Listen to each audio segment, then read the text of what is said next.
Welcome to This is WholeLife, a podcast from the WholeLife Church in Orlando, Florida. Join pastors Ken and Melanie and the communication team, Randy and Lucas, as we take a look back, a look deeper, and a peek into the week ahead. Here we explore meaningful conversations about spirituality, community, and living with purpose. Not having all the answers, but walking the journey together.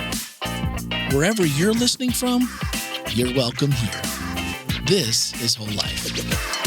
Hey everyone, it's episode 500. Not 400, but 500. And we do not have a live studio audience, that's just us. And we're shirtless and we have clapping ourselves on the back. Yeah. I don't, not true. Maybe true. not. No, not that one. Not that much fun. Anyway. We're on the beach in Tahiti. Yes. Tahiti. Yeah. Wow. You hear the waves in the background. That's not Lucas making the wave noise with his mouth. That's really waves.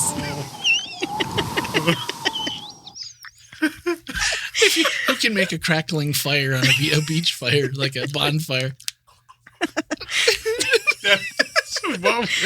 No.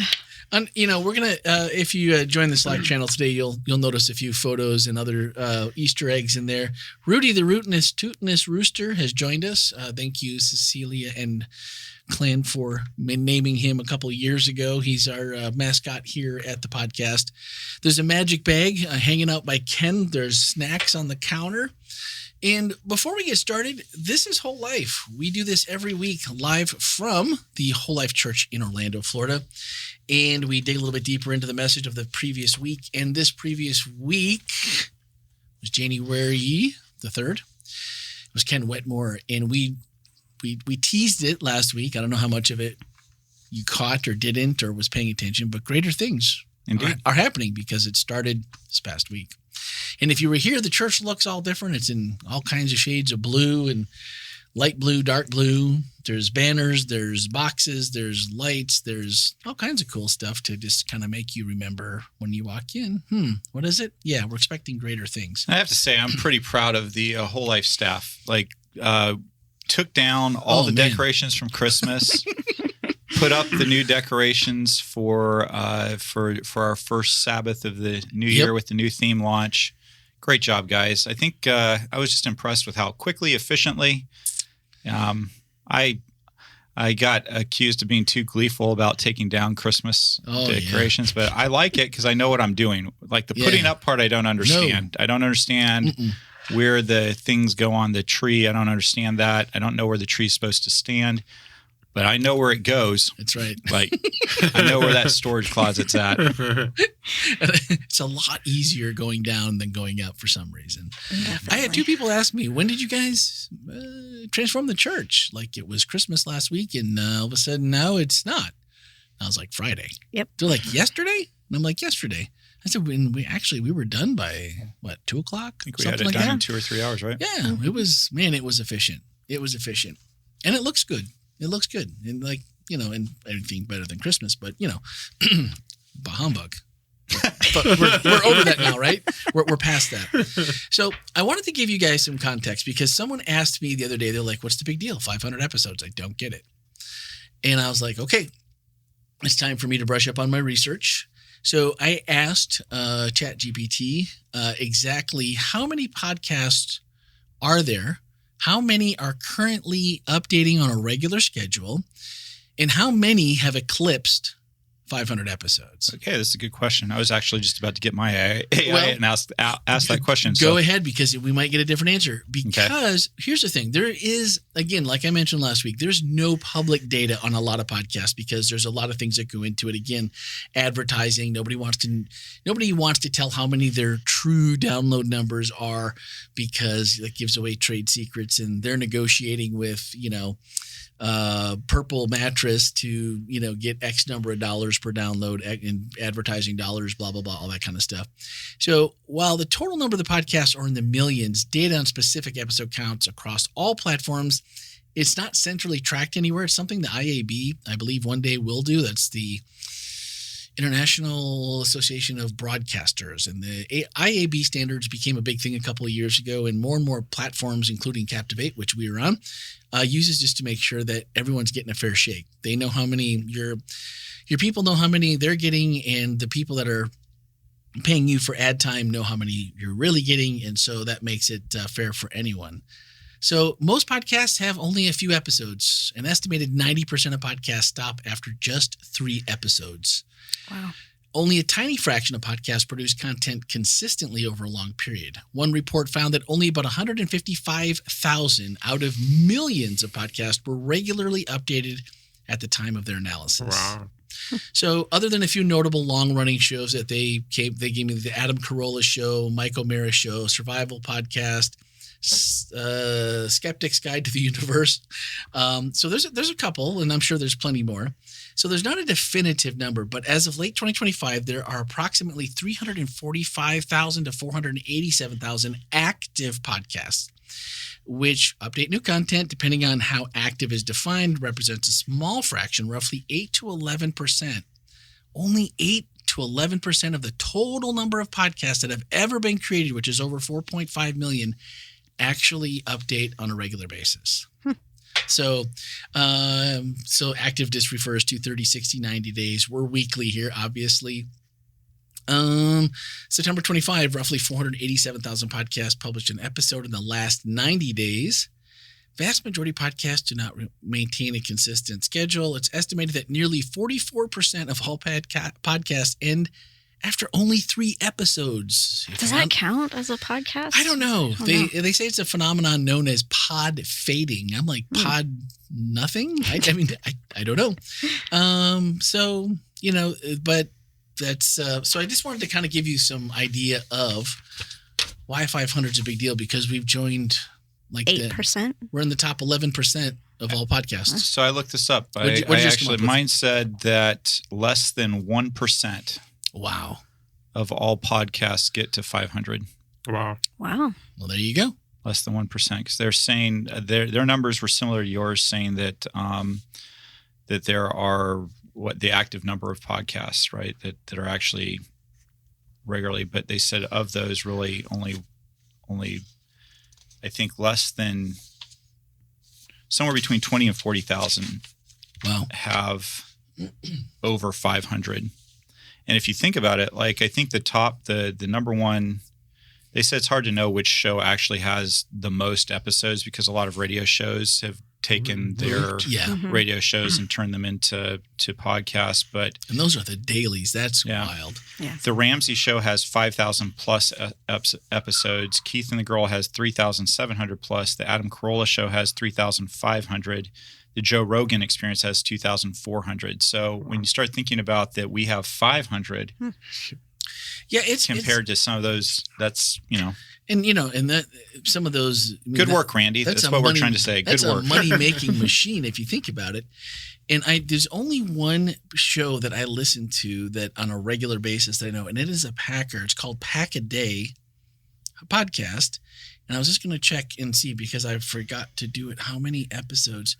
But they do a daily show, and they've been doing it for 10 years, I think. Wow. It's crazy. And it's a great group of people. And I've met a couple of them online and been a guest on some of their podcasts.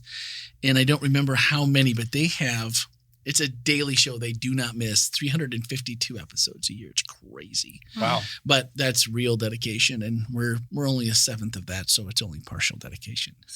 I'd say I feel like it's quite a bit of dedication, my friend. But anyway, super excited about that. So Ken, what do you want to do first? You want to read our responses? Do you want to kind of recap what you talked about this week? You're the host. Well, I know, but you're the boss. So I defer to the host. He defers to the host. Let's talk about the message. Let's talk about what we talked about this week and why it's setting us up, because it felt like it was kind of a setup for what's coming. Well, it's kind of fun, right? This 500th episode. So this is a big deal episode. And this year, 2026, is the 100-year anniversary of WholeLife. We were officially became a church in September of 1926. Yep. So we're celebrating that. We're celebrating that the 500th episode today. And so this year, our theme we've chosen was greater things. and we based it off of Jesus' words where he said that those who came after him would do even greater things than he had done. And it felt appropriate because I feel like, this podcast has done a lot of really great things over its 500 episodes. And I think over the last 100 years of WholeLife's existence, it's done really some amazing things.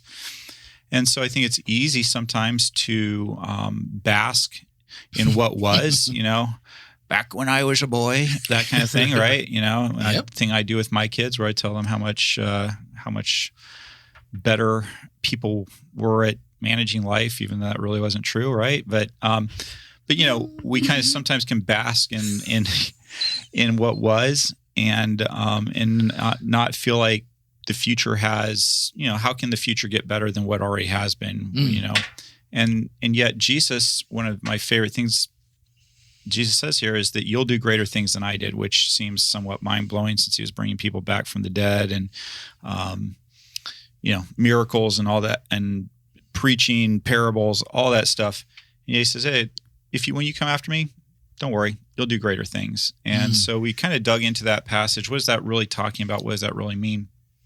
And really, Jesus was talking not so much that people would perform greater miracles or how much better does it get raising somebody from the dead? I don't know. But Jesus was talking about the scope and reach that his ministry would have through those who came after him and sought to replicate his ministry. And so I think that one of the really beautiful things when you just think about it, there's a fair amount that's talked about some of the bad things that Christianity has done through history. And I think it's fair. Christianity has been responsible for some pretty horrendous things. And Christianity has been responsible for some really amazing things, a lot of amazing things. And if you are looking for a book in the new year to read, Tom Holland wrote a book called Dominion that I highly recommend. It's a great book. Tom is himself, I would say, probably agnostic, somewhere in there. So he's not, he's not necessarily cheering for the home team, but he's written this. Is that not the right way to word it there, no, Melanie? That was funny. Okay. I was just making sure. I always have to watch. I have what I want to say, and then there's what's appropriate too. So anyway, Tom writes this history about the Christian faith called Dominion, and he talks. Near the end of the book, he really kind of makes the point that Christianity has done a lot of really good things for this world. That a lot of the things that people sometimes critique Christianity for today, Christianity has been responsible for. Yeah. The high value for human rights was just not something that was in the ancient world. The idea that human life had worth and that there was every person. That the arguments that we have today over human rights issues are really Christian arguments for human rights that in ancient times. And so it's kind of interesting sometimes when we see Christians actually arguing against some of the things that were foundational to who we are. Yeah. Point being, when you think about the greater things, truly, those who have come after Jesus have done greater things by spreading the message that he spread, by doing the works that he did. We might not be out on the corner performing these miraculous miracles where somebody suddenly who is blind just sees because we prayed over them, although that happens in places in the world, that happens. But what we do see is we see hospitals that Christians have started. I talked about Advent Health. You think about how many people receive healing every day from just one Christian healthcare network, Advent Health. And then think about there's Catholic health care systems, there's all Baptist healthcare systems, there's a lot of other ones out there. And you just think about all the different ways that Christians bring healing into the world through medicine, through that practice, through how many people give charitably, how many churches provide food to those in need, how many churches provide clothing, a lot. Do we do it perfectly? No, we don't. But the world is a better place, and we are doing so much in Christ's name. And I really truly believe that we are doing even greater things than Christ did while he was here, in that extent of the reach that we have today. And so my encouragement for our church as we think about the future of this church is it's not a competition to be better than the last 100 years, but it's a desire to build on what has been left to us, the legacy, the ideas, the beauty that's been there. And so that's really what this year is really about, is celebrating that legacy that we have, all the good things that WholeLife has done in the Orlando community, around the world.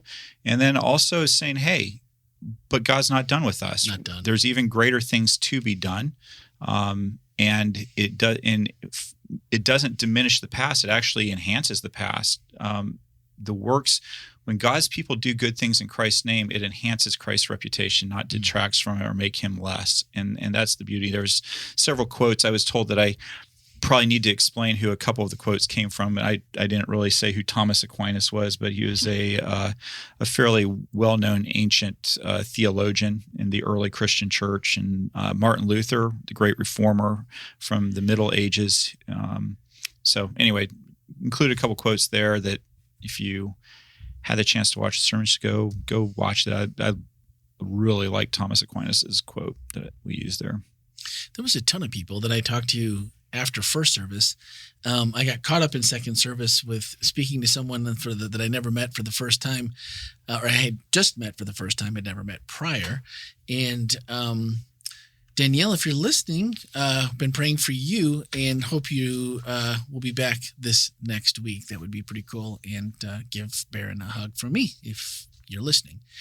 And speaking of listening, we asked you last week, how has overflow, or how have you seen overflow affect your life this past year in 2025? And like, what gives you hope that there might be greater things ahead?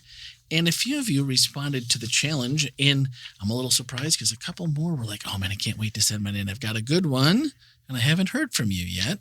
So I'm thinking that because I only gave you a week notice, maybe I'll give you one more, just because, that seems fair. Because I really like you guys, and you're pretty awesome. So I want to get to the first one. This is from Anonymous. So Anonymous, if you are listening, if you would like your charger, I would love to give it to you, but I don't know who you are. So your charger? Yeah, oh, okay. I got you. Our giveaway. Right. So if you'd like that, if you'd like that fancy charger for the back of your phone, please let me know who you are. You can send it through the same text. Just if you'd like me to leave it in an undisclosed location in the church that only you can find it, that's also fine. Like if you want to be totally anonymous, that's kind totally of a cool thing. I like that idea. That sounds fun. Leave it outside the rock by the south door. Okay, come alone. Come alone. Come after 5. No, I'm totally cool with that. I can even leave it in the church office, and I can leave it in the workroom. There's a little bin there, and I could leave it for you, and I can leave it addressed for Anonymous. So anyway. Anonymous said, I'm sending an anonymous text message in lieu of a voicemail. There was such an abundance of overflow in our church in 2025. I made it my personal responsibility to greet unfamiliar faces and make connections. I made personally my responsibility to greet familiar faces and maintain connections. So I think we did that twice. There wasn't a stranger in the church the whole year. From job partnership, family promise, connected, barn party, pathfinders, and adventurers, there's been an abundance of overflow. There is a brown paper bag in the office. Okay, this is really working out well, Anonymous. So he's giving me, okay, that's the magic bag. So, well, now I know who you are. So never mind. I won't tell anyone else who you are, but if you still like me to leave it in an undisclosed location. He told me he was writing anonymously. And I said, well, then you probably shouldn't have drawn your picture on the bag. But, oh, man. Okay. So there's bearded man with glasses. There's a brown paper bag in the office, a 500 episode gift to the podcasters.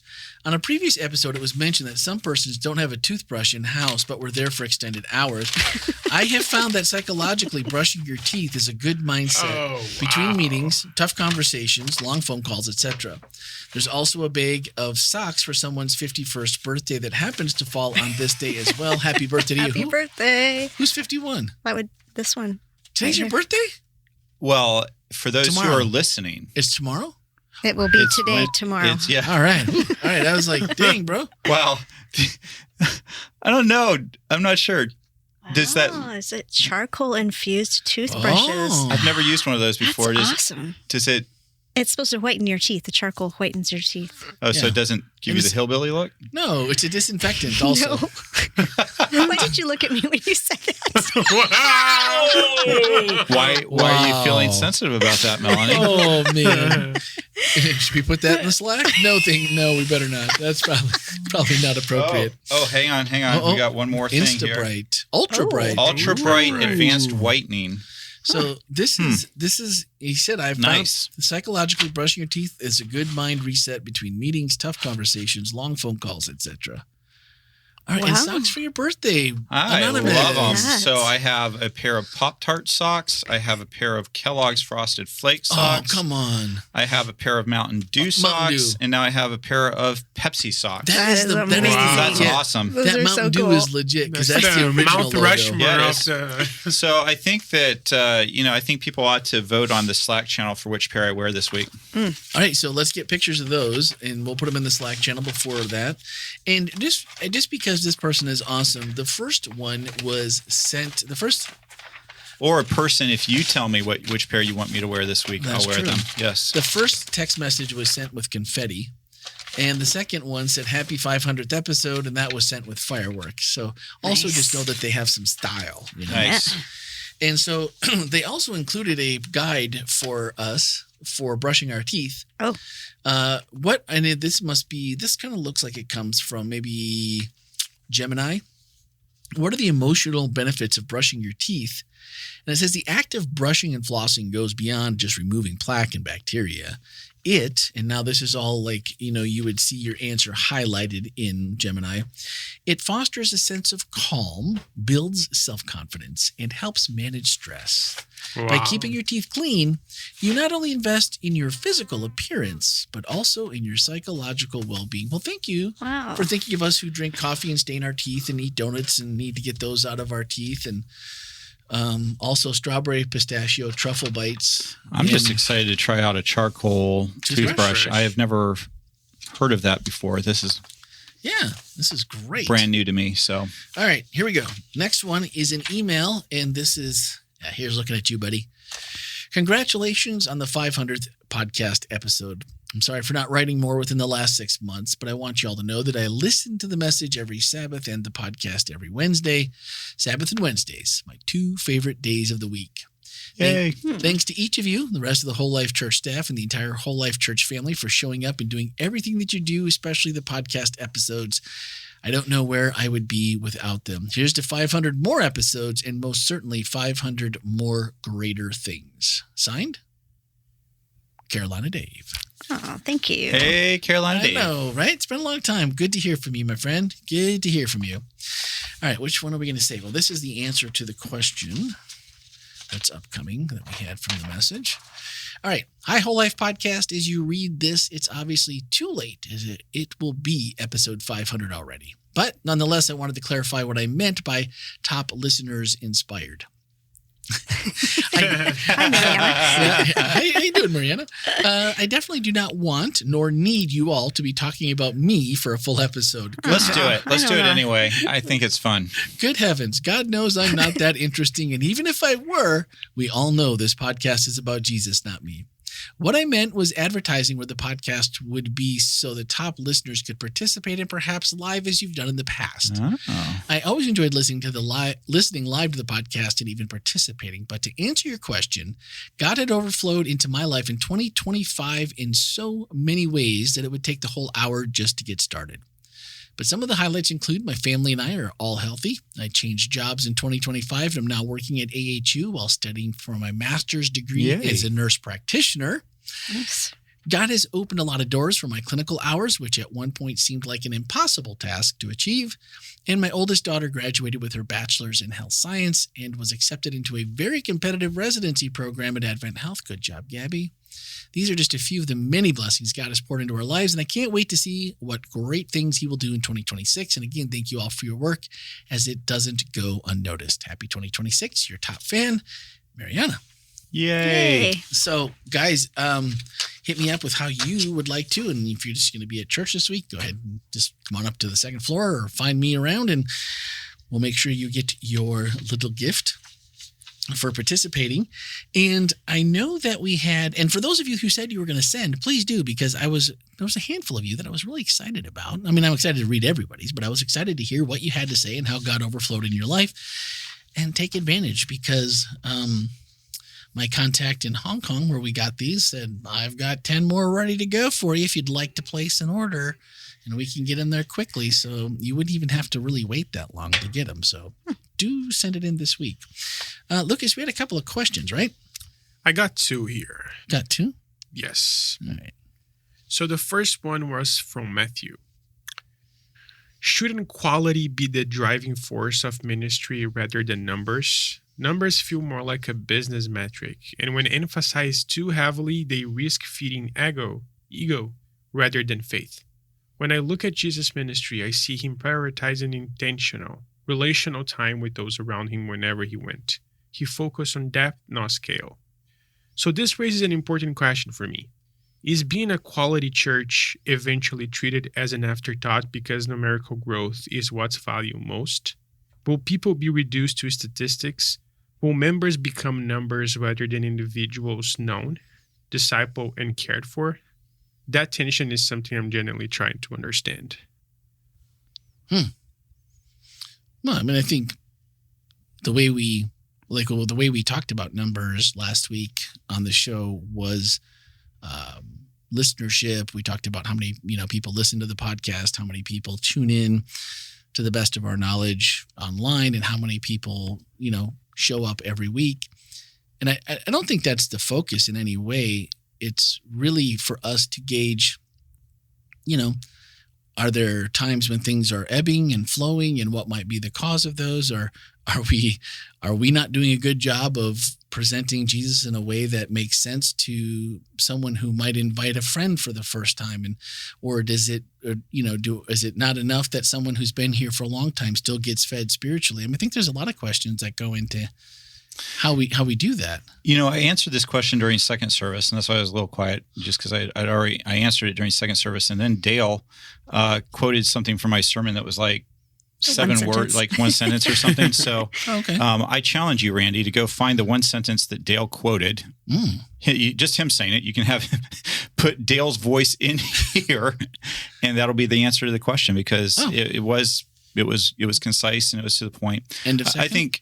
I think for me, I would want to emphasize, for me, it's not about a quantity being like, it's like all the numbers are the only thing that matters.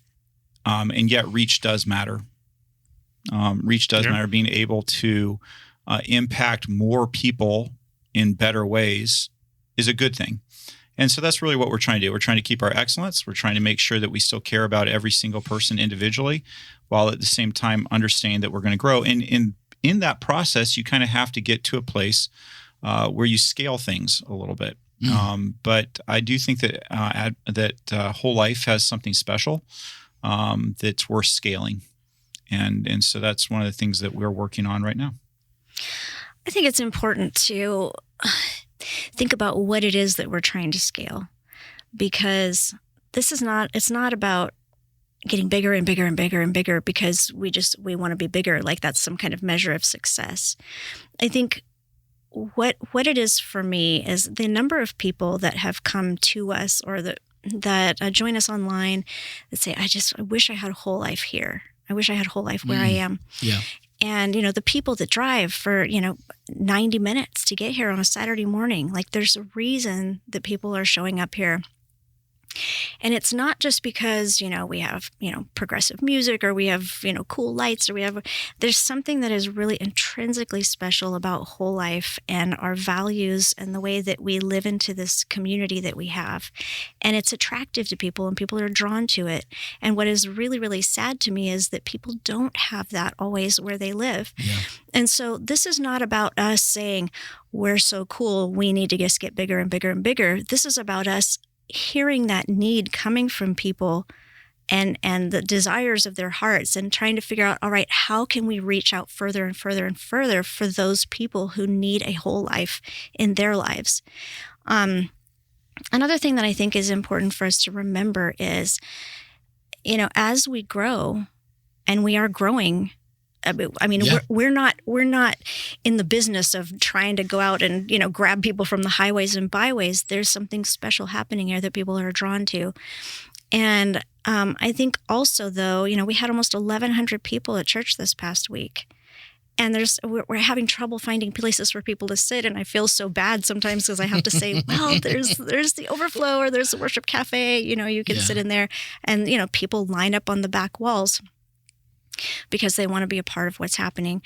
But as we have more and more people, if we want to maintain that intimate connection, if we want to maintain that quality and relationality, that means that members of our congregation are going to have to create that. Yeah. And, Matthew, I know that Matthew's one of our online hosts. And so I know that that's important to him as well, to be able to have that relationality, which is why he, wants to be in that role. But I think that a lot of people are going to have to step up and maintain that relationality, because that's not something that, 13 staff members can accomplish for 1,200 people on any given weekend. But that's what being a community is about. And that's what having the values and the mission and the vision, be part of who you are and how you engage with the church, how you engage with other people.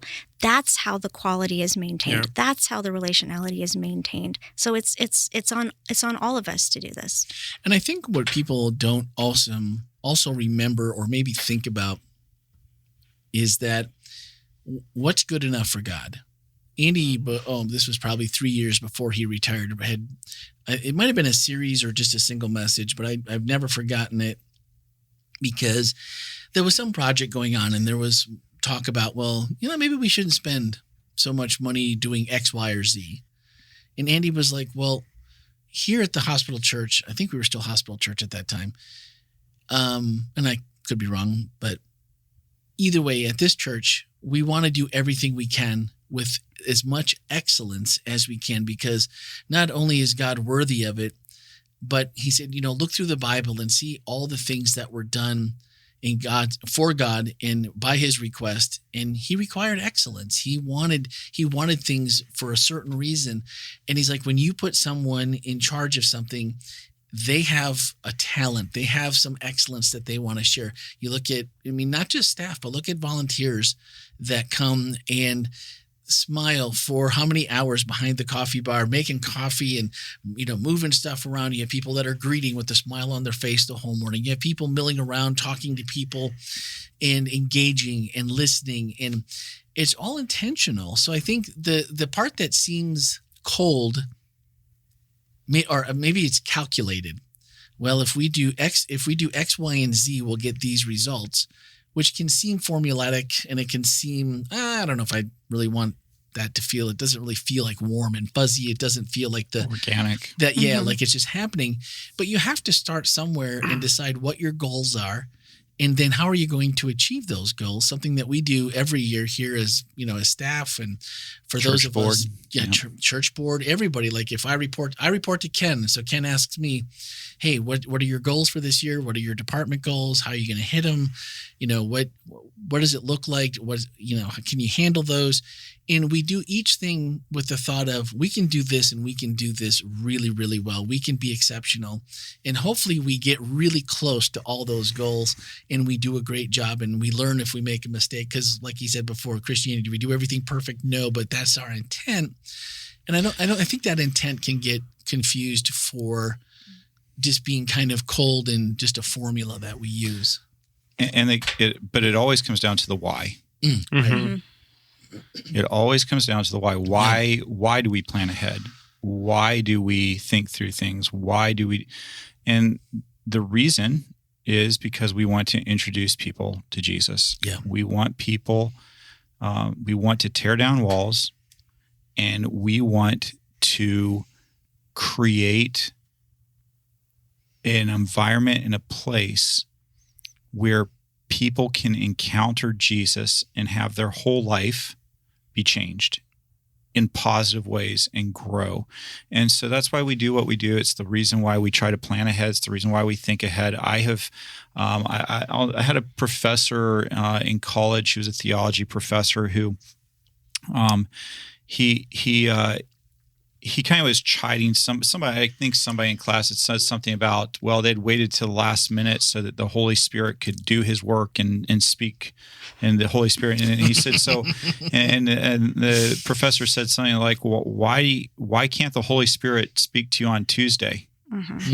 Why do you have to wait till right now? He said, and so. That's part of what our process is here. We say we want the Holy Spirit. We want God to work. We don't want to be doing this on our own. This needs to be God's work. And so we go in and ask God as we plan, please help us to plan the way you want us to be playing. And I can tell you so many times we've had a plan and we've changed it because at the last minute we're like, this isn't the right thing for right now. We need to do this differently. We need to add this, take out this. But we had a plan going into it because we believe God deserves our best, not our not sloppy work. All of us want the people who work for us to put planning and time and effort into the things that they do. If you have somebody building your house, you don't want them to show up and be like, well, I've got an idea of how foundations work. Let's pour some concrete and see what happens. I think that's how they built my house. Yeah, well. Sorry, go ahead. Tangent. You may be correct. So, have you ever seen The Money Pit? Sorry, Ken. Carry on. So, but the point is, planning ahead is important. And what I hear in the question is, and I think it's an important one. Do we get so big that we forget about people? Do we get so big that the size is what's most important as opposed to really connecting people with Jesus and each other? And if that's where we get, then we need to back up and try again. Yeah. Yep. Because this church has to always remember that first and foremost, it's about connecting people with God. And right after that, it's about loving your neighbor. Yeah. And that's what this is about. And I happen to think that you don't have to be a small church to do that. I think you can do it in large churches. I think that large churches actually probably have a little bit more of a challenge because it's easier to show up and get lost in the crowd and not be engaged because there's in a small church, if you've ever been one of the first churches I pastored full time, when I showed up there, we had about 25 people, 30 people showing up for services on Saturday. You knew who was there. Yeah, you don't miss and when somebody new walked in, you knew they were new. You knew who they were. You knew what was going on. That's a new person. And so one of the advantages I think that small churches do have is who's new, who's there. There's also some things that can be challenging about only having a small church. It is challenging when you have 20 to 30 people showing up to have programs for kids. And so you have a teacher that shows up ready to do a kids program and there's no kids there. And so they show up the next week and there's no kids there. And they show up the next week and there's no kids there. And so by week 4 or 5, 6, whatever, they show up and finally a kid shows up, one kid. And are they ready or are they like, oh, wow, after 5 weeks, I wasn't expecting that. And then when you have one kid in a Sabbath school class, trust me, I remember being at the church. One of the frustrations that I had was that they had great people, wonderful place. And we would have families show up to the church and then they would just keep going. They'd be like, oh, you guys are friendly, you're nice, but there's no real programs for my kids. So I'm going to head out. I'm like, well, if enough of you guys stay, we'll be able to do this together. Yeah. But in a large church like WholeLife, we are blessed to be able to have programming for kids. We're be able to do that. And the weakness that can show up is that you walk in here and the people that you have connections, you've got friends, and so you make those connections on Sabbath. You say hello to the people and you walk out the doors, and there was somebody who walked in who knew nobody. And nobody said anything to them because they just assumed this person, they probably know somebody here, or let them say hello to somebody. And so, that's one of the things I appreciated about our Anonymous. I know who it is, so I'm tempted just to use the name, but Anonymous is very good about going up to people and just saying, hi, my name is, who are you? I don't know if I've met you before. And I would love to be a whole church of people who did that. If you don't recognize somebody, you don't have to become their best friend, but just say, hey, how you doing today? My name's Ken. I don't know if I've met you before. Tell me a little bit about you. Where are you from? Is this your first time here? Oh, it is your first time here. Do you know where everything's at? Do you need help finding anything? Do you need somebody to sit next to you during church? Those are the things that make people, when they walk into a church, it's the difference between going to a concert that you like are entertained at and going to be with your family. Yeah. And so that's the environment that I hope we have, that we work towards, and that I encourage all of you who are part of the WholeLife family to really embrace. And it can be uncomfortable. Trust me, I understand it more than most of you would probably even guess. I am not a naturally extroverted person. It is not in my nature just to walk up to people and say hello. But it is one of the things I've trained myself to do, because I do like people. I am curious about you. And so I find the parts of things that work for me. I love, tell me where you're from. What are you all about? Where did you go to church before here? What did you like about that church? Well, tell me about you. What's your favorite? Have you you've lived in Orlando your whole life? You like food? I do too. What's your favorite place to eat at? Oh, I've eaten there. What's your next place? Oh, I haven't eaten there. Thank you for that.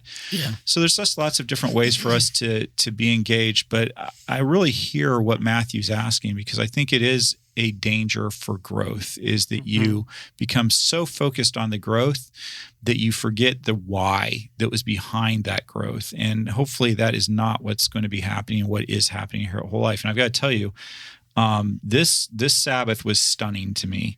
And I say that because last year we had just slightly over 800 people in attendance between two services at our 2025 first Sabbath of the year. So we ordered 800 t-shirts this year, right, Randy? We ordered 800 t-shirts, and I thought, we'll have some leftovers because we count babies too towards that 800. So we'll have leftovers. And this year we had 1,100 people at church on this Sabbath. We had close to 300 in first service, and that would mean we had about 800-ish. Yeah. Just under 800. So we're just under 1,100 people here at church. That's a lot of growth. And that is something that concerns me. When you grow that quick, when you're growing that quick, can you keep the things that make you who you are? And that's one of the reasons why we're doing the series that we're doing right now. We're talking about greater things, but this greater things series, we had the first sermon that explained what greater things is all about. And next Sabbath, we're going to be talking about the mission statement of this church, because it's important while we're growing that all the people that are coming in understand the secret sauce, what's going on here. This is the recipe. This is if you want to be a part of this, this is what we're about. And this is what we need from you to make sure that we stay who we know God's called us to be, a church without walls, loving people into whole life with God. And then after that sermon, we're going to do a sermon on our values, because you are your values. Whatever you value, sometimes they're the values that we recognize, that we're like, oh, that is one of my values. And then there's the blind, I call them blind spot values, the ones that you don't know are a value, but they are. And everybody around you kind of knows that they are. For some people, it might be that they have a value of privacy. And they don't really realize that. They know that they don't like sharing information, or and then there's the people like me that, as my wife jokes, I overshare. There we go. Yep, there it is. So but the point is, you are your values. So we're going to be talking about the values that WholeLife Church has. We're going to talk about why they're important, how we live them out, and what that means. So that's coming up. We're going to be doing a sermon on what it means to grow in Jesus at WholeLife, because that is our purpose for being here. We want you to grow in a relationship with Jesus. We want you to be thinking, what is my next step with Jesus? And we want you to not depend on other people to tell you what your next step is. We want you to be asking Jesus, hey, what is it that you want from me next? What can I do to grow? And then after that, we'll finish off by talking about the vision that we have for this church. And when I say we, this is a vision that was created by a large group of people. In the end, came together and created this. It isn't something that just the staff at WholeLife put together, or even just the board at WholeLife put together, but it's a large group of people that came together worked on this, brought it before our whole church. The church voted on this, and this is our vision for the next 20 years or 10 years. Pardon me. We're calling it Amplify 2036. And so for the next 10 years, we are looking to amplify the message that this church has in this world. And so super excited to be talking about those things over the next month. And the reason why we are talking about this is because I don't want to see us lose focus of what's important and what really matters. I really like this because it highlights this responsibility that we need to have as individuals, which is cultivating the quality work. But it's also a reminder that we as a group, we represent the body of Christ, and all the efforts that we all have together will eventually put us in a position to do greater things. Yeah. Well, and the thing, I mean, this morning, Lucas and I were on a call with someone who's creating a small community here at the church. And one of the things that they said was, I know people and I attend church. I even attend a class, but I still haven't, I've been to church retreat, but like I haven't found my tribe yet. So the small community is a way that we're going to build this tribe together of people that have, this interest that we all share in this small community. And that, to me, that's the antithesis of what, the question is, how do you not let being so big create this disconnect? It's because people are being intentional about what they're doing and they're taking and saying, okay, it's really hard. We understand. We're part of a large church. We love the message. We love the music. All those things. We love being here, but we also want to create a group of people that we can all share life together in this certain area that we all find together to be satisfying, or we enjoy it. It's our pastime, it's our hobby, it's whatever. And so that's people just taking account and saying, man, if I want this and I want my church, I want other people to find this, then if this is my gift, then let's do it. Let's lead this thing out and let's get it done. And I think that's part of each one of us having the talents and the things to be excellent, like we talked about earlier. Use what you have to make things better, and who knows, you could be the next best small community at WholeLife, which I'm about to start one coming up. So watch out, people. Are you really? Yep. Ooh. We I don't think we're gonna have any kind of name or anything because it seems kind of cheesy every time you come up with a name. It's like Brandy and the Cool People. Yeah. It's also hard to know what to. I mean, the group with no name. Those who shall not be named. Yeah. What? No, That's their new name. Those who shall not be named. Randy's group. That's it. Oh, I like that. And I know there's a couple of you guys that are going to join the group that are listening. So, my motorcycle has been in need of repair. It's about done, and so as soon as we get that back, it is we're going to be doing some motorcycle riding. I take it back. Vroom vroom. Yeah, vroom. Well, if I took it from Emily, it could be the WholeLife vroom vrooms, because that's her. I like it. What if one only has a bicycle? We have toe asking. straps. Toe straps. We put you in the back though. We put okay. you in the. You're tied to the last person. Gotcha. Okay. And so watch the corner. You get outside the white line, you're on your own because the cable will. What about the people on unicycles? Yeah. What about us? Well, I'm sure there's a club for you guys somewhere. We're gonna do once a month. We're gonna do rides to certain places. I've got about 10 of them that I really like, and when people come to visit, I take them. And they're like, "Oh, I love Florida, and I want to move here." And so we're going to do that. And then we're probably going to look for at least once a quarter. We're going to try to find, I'll probably work with Andreline and find a service project that we can all do together. And maybe we'll even hit Lucas up for some cool shirts. Oh, I love it. This is good so, stuff. Wow. Yeah. So that's going to be coming soon to a small community near you here at WholeLife. And I know we had one more question, right? Yes. Let's not forget that. Last one. Since Jesus said we can do greater things, what is the very first daily step that positions our hearts and lives to actually start doing them? For me, and I do want to put that caveat, for me, it's waking up, rolling out of bed onto my knees and telling God, use me. Yeah. I want to be used. Help me get out of your way and help me to do what you need me to do. And it's not a long, complicated prayer. It doesn't, Yeah. But to me, it's the first thing I do, remind myself of that. And then through the rest of the day, reminding myself that this is God's life that I'm living. And so that's for me, the first thing to do is just wake up and give God permission. And it's amazing to me how many people, and again, I love planning. I love planning, and yet I also am amazed how many times when I give God permission to be in charge of my plans, how he brings things into my life that I don't think I would have been able to bring in myself. Yeah. Yeah, that's the posture of openness, being ready and willing for whatever happens, whatever comes. And sometimes greater things are an accumulation of smaller things. So I like that.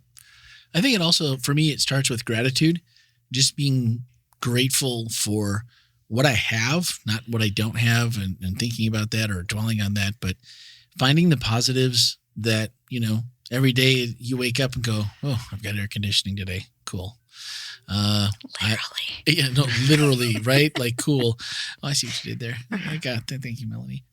In my car, in my house, at work, right? Like, life could be a lot worse, but just being grateful for the things too that you see that God does, that we say thank you when someone does something nice for us, but sometimes when God does something nice, you're immediately like, oh man, that's awesome. But it's not, but did you stop and say, God, thank you, man, that was great. I don't know how this all came together, but I'm trusting that it was you that made it what it was. And it feels good to say thank you when you have something like that. And I just feel like sometimes we forget, like, all good things come from God. So maybe a true thank you instead of the thank you at mealtime or whatever. There was one other question or comment. Wait, Lucas didn't answer that one. Oh. Lucas. No. I was just going to say, I think it's also, pay attention to your surroundings, because sometimes God is talking and we are not listening. Or Doggone it. That means I got to listen more. Is that what you're telling me? No, that's it. It's okay. You can say it.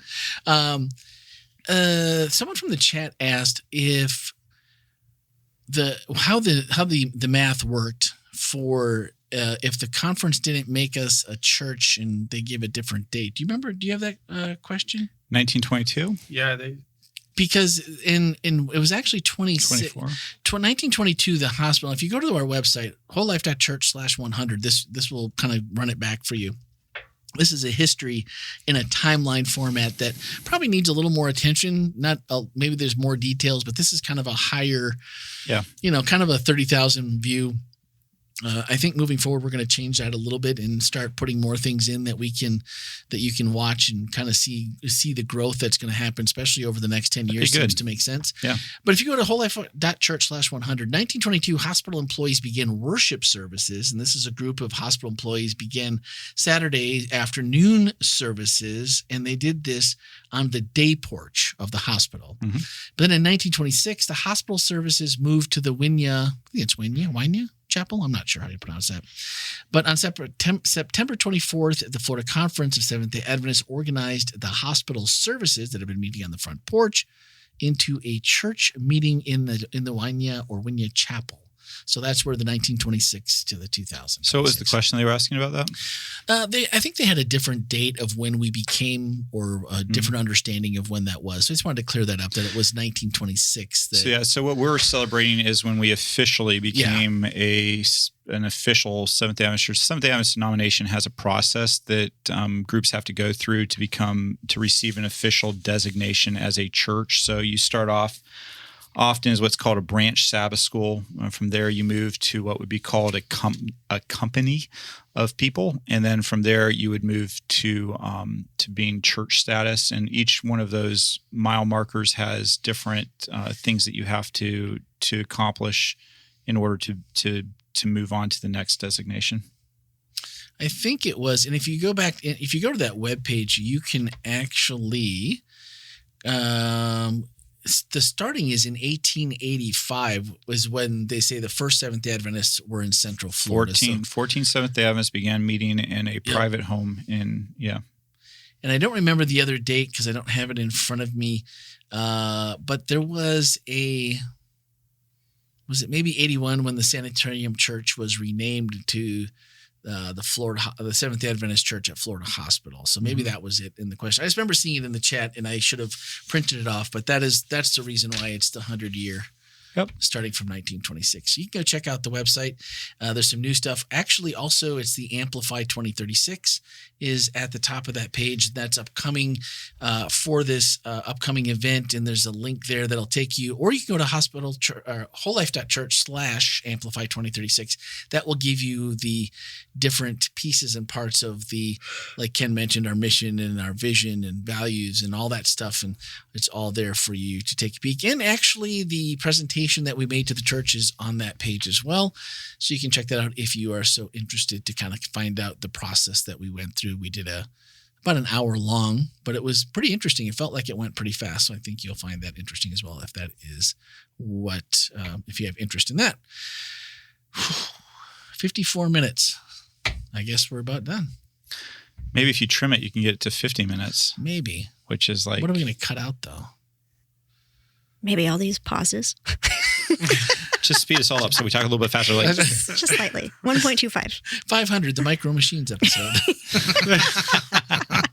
2.5 times regular speed for your enjoyment. How about that? And you're going to have to do you'll have to click on That would be the chipmunk version, wouldn't it? Probably 2.5 times. That's getting... that's pretty fast. I usually edit at about 1.8. But then I have to slow down when I have to make edits to make sure that they sound correct. And you don't know where I'm making edits. But anyway. So back to our point, you can cut it down to 50. I probably could.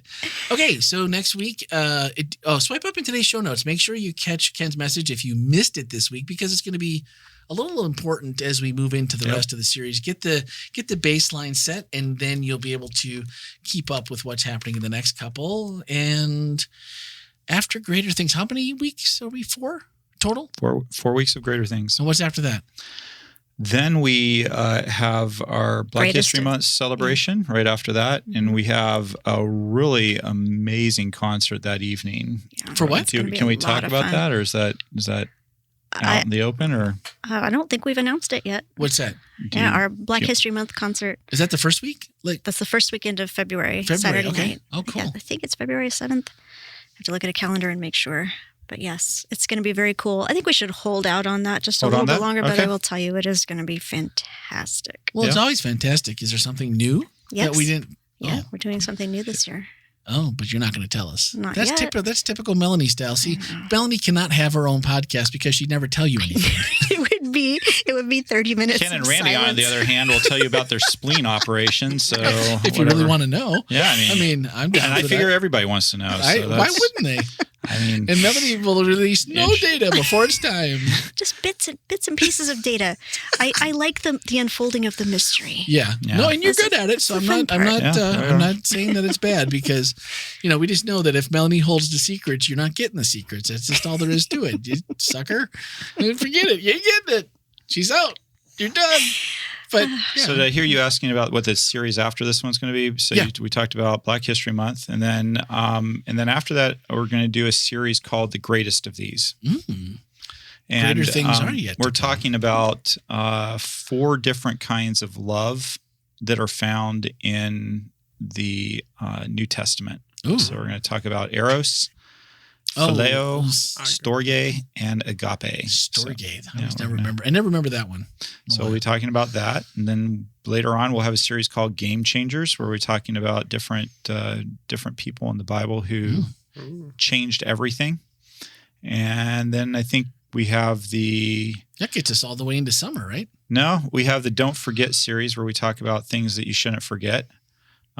So like one of them is don't forget where you came from. So don't forget the people who made you.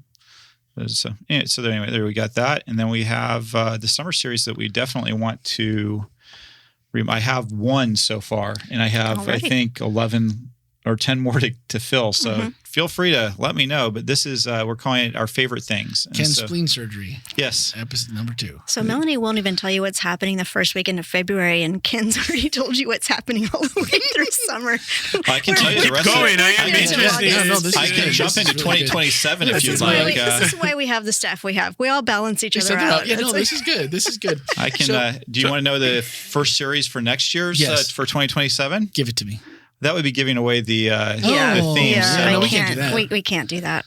But it's a good one. So I know it's hard. I really want to tell you. Man. All right. So to wrap it up, Maybe that's the next step. So we keep Ken. Randy, push the button really quick before you. That's right. So we keep Ken from delivering all the secrets for the next 3 years, and the 10-year plan. No, Lucas is right. We'll wait for the next step. That's it. Ken will tell you what he's preaching the first weekend of 2031. Yeah, I'd be happy to. Would you? Do I have it right here? Hold on, just a second.